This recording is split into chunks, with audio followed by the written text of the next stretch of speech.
Hey there guys, how's it going? Thanks for checking out this video. In this one, I'm going to be talking about gaming monitors and be discussing pros and cons of them, what you should be looking out for if you're going to be buying one, and my impressions of some monitors I've recently got sent by Asus. I've spent a month with them now and I can give you the lowdown on what they're like and if it's the kind of thing that you're going to be looking for. So please bear in mind, in this video, I've actually written a script, so if I sound a little bit robotic and a little bit forced, like someone trying to read out their homework in front of class, I apologize that, but I wanted to write a script because I wanted to put things down. I wanted to make sure I didn't miss anything. I wanted to be quite concise because I'm going to go over some technical stuff as well. So I didn't want to mess around too much and and waffle on about things for longer than I needed to. So anyway, let's get into the video.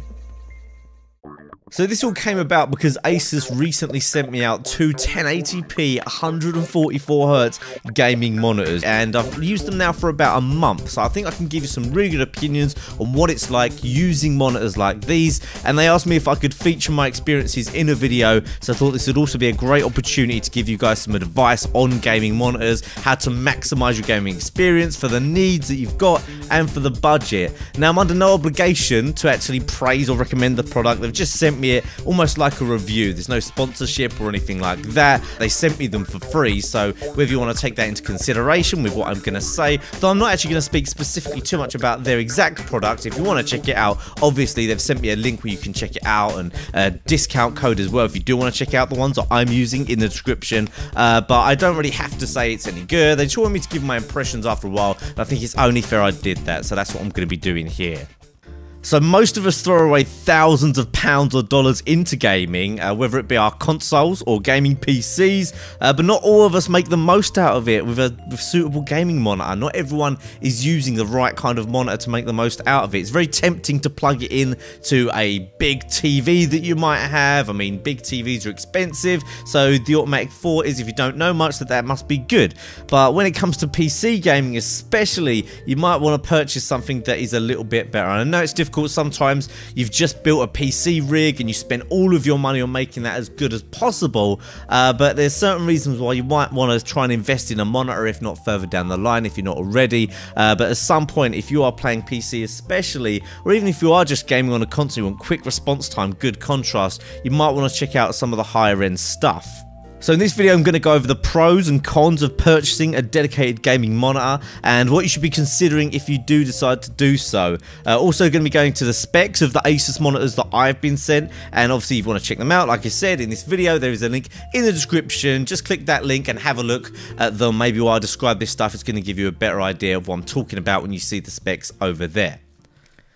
So I feel there's really four main things you need to take into consideration if you're choosing a brand new monitor. There's resolution, response time, refresh rate, and screen size. I'm going to go over all of these. Obviously price is another one, that's another factor, but price is normally determined by the specifications of the other factors, so I'd say that doesn't really count. So I'd say there are four main factors. In an ideal world, generally you want a higher resolution as possible, or you would think so anyway. You want a low response time, as low as possible. You want a high refresh rate preferably, and optimal screen size for whatever your setup is. But I'm going to go into some details as to why you might want to choose certain factors over others. So to work out which kind of monitor is going to suit you, you're going to need to take into account what you want from each of these factors, and then obviously find something that fits all of your criteria, including of course price. Now, I would argue that some of these factors might take priority over others. For example, when it comes to 4K resolution, it sounds like might be what you want, but in reality, very few PC builds at the moment are going to be running 4K resolution at plus 60 FPS. And on anything less than a 40-inch monitor, the difference between 1080p and 4K is quite negligible. Negligible, bit of a weird word, that most differences. So in almost all scenarios, personally, I would prioritize getting a high response rate monitor over an expensive 4K resolution monitor, which might only be 60Hz as most of them are at the moment. So let's break these factors down to what they all mean. First up, we've got refresh rate. What does it mean? What are the differences between 60 and 120 or 144 Hz? And what does refresh rate really look like? Unfortunately, it's difficult for me to showcase this in a YouTube video, as they only display at 60 FPS, and obviously you cannot see 144 Hz on a 60 Hz monitor. It's something that I can only be experienced firsthand, so I'm going to do my best to explain what it actually looks like and how it makes a difference to your gaming. So refresh rate is very basically the number of times a second that your monitor refreshes its display. So if your monitor is 60 Hz, it can only display a maximum of 60 frames per second. So if you've built a gaming PC that can reach 100 FPS in most games but are playing on a 60Hz monitor, the money you've spent on getting that extra performance above 60 FPS is basically money wasted. Almost all modern graphics cards are capable of running games at over 60 FPS, as I displayed in my gaming review of my PC Specialist build, where we were able to get 80 to 100 FPS on Battlefield 4, even with Nvidia's default, I should say entry level I guess, graphics card, we were able to get that high frame rate. So what does 144Hz gaming look like is the real question and real thing I want to get to. So one of the best ways to display this is to view a website I've linked in the description. I'll label it properly so you'll know what one it is. It allows you to test frame rates and gives you visual display of spaceships whizzing across the screen. Now if you're watching on a 60Hz monitor, take a look at the differences between the 30 and the 60 FPS examples. You'll see a little spaceship flying across the screen there. Now you'll notice the 30 FPS example seems to stop and start, and that stop and starting causes image blur as it moves, so generally it's not as sharp. You often see a blur being used in video games to try and stop this effect. Like you normally want to turn off motion blur if you've got really high frame rate in the games, but a lot of the time you'll notice games are blurry, especially at 30 FPS. I think Destiny is kind of guilty of this as well, and that's because the lower frame rate, things will look stuttery if they don't blur them when they start to move a little bit faster.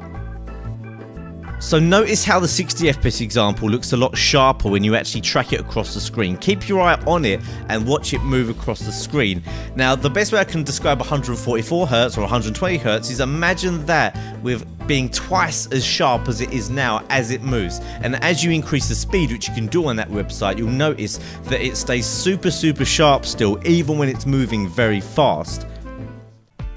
So what does this mean when it comes to games? It basically means things just feel very realistic under fast movement. It really keeps you in the action rather than your brain going, oh, what was that weird blur? What was that weird stutter? You literally see things a lot more like you would in real life, where things are still sharp even when you're moving around quickly. And that basically a high refresh rate is very beneficial for any games that have fast movement, especially FPS games and action games. You do definitely get that wow kind of moment when you first play a game like CSGO and you've got to pull off a really fast flick shot, and as you move the game stays really sharp but also really smooth. That is really something that you notice, and I kind of get taken a bit back by it. I mean, I'm used to it now, but at first it's definitely like a whoa, what happened there? That was kind of looked very different, and that's where you really notice the difference. So next up, let's talk about resolution. 4K is a technology that seems to be ready to burst out on the scene, has been for a couple of years now, but it just never seems ready. And the reality is that 4K is a technology that was developed for super large stadium style displays really, and at a push maybe home cinema setups. Personally, I sit about 30 inches away from these 27-inch monitors, and on a display this size, the difference between 4K and 1080p would be quite negligible when actually in a game and playing the game itself.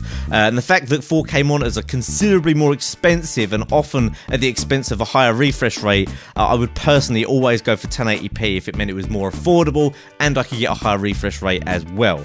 Next up is response time. If you're going to be playing multiplayer games or even any games that require faster reactions such as FPS, action or sports, you're going to want to get a monitor that has the shortest response time as possible. These Asus monitors that I've got have got a 2 millisecond response time, and that's really the kind of standard you want to be aiming for if you're going to be gaming on it. It definitely needs to be there or lower. Anything more than that, and you might start to notice it just doesn't react that well, and you might think in your brain, oh, it's lagging. You see sometimes people say, oh, it's a bit laggy, this TV. Really, what they're saying is that the response time is terrible. So if you want really sharp responsive gaming, you want to get a monitor that has a very low response time. 2 milliseconds or below is really the standard for gaming.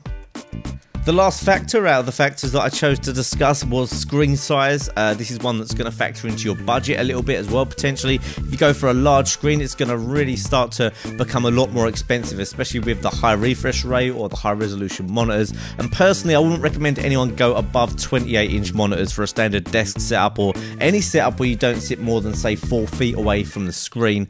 The idea of a large screen does sound exciting, and it's good for cinematic experiences or watching films, but when it comes to gaming, the last thing you want to be doing is scanning a large screen while you're trying to detect slight changes. You don't want to be moving your head all over the place to see what's going on. Sometimes your eye will spot a tiny enemy in the distance, right in the corner of a screen that you might have missed on a bigger monitor. However, if you're going to be editing videos, things like that, and doing image editing and multiple processes going on at the same time, maybe we'll want to consider one of the monitors slightly on the larger side.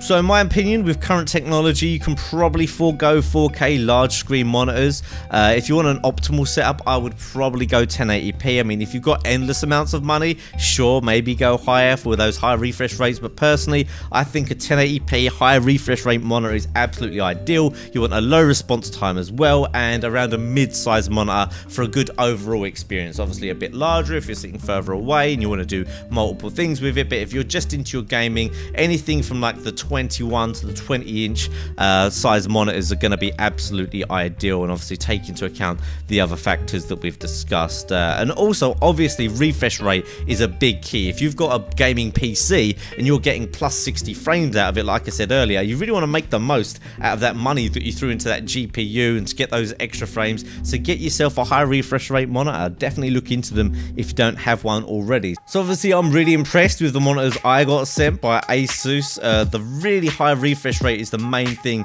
that I think is a big selling point if you're going to go for a new monitor, and I would definitely go and just click the link below. You can browse these and check them out, and it's probably no coincidence that I've actually managed to move up 9 ranks in CSGO ever since I've got these monitors. Not only because it makes PC gaming a bit more fun, a bit more enjoyable, because it's got that wow factor to it, but also obviously it's super responsive and super smooth beyond what I actually realized was out there at the time. So if you'd like to take a look at the ones I use, there is a link in the description down below. And if you're ready to upgrade and you actually want to go ahead and make an impulse buy and just decide to get one right now, I think they've got 5 left in stock.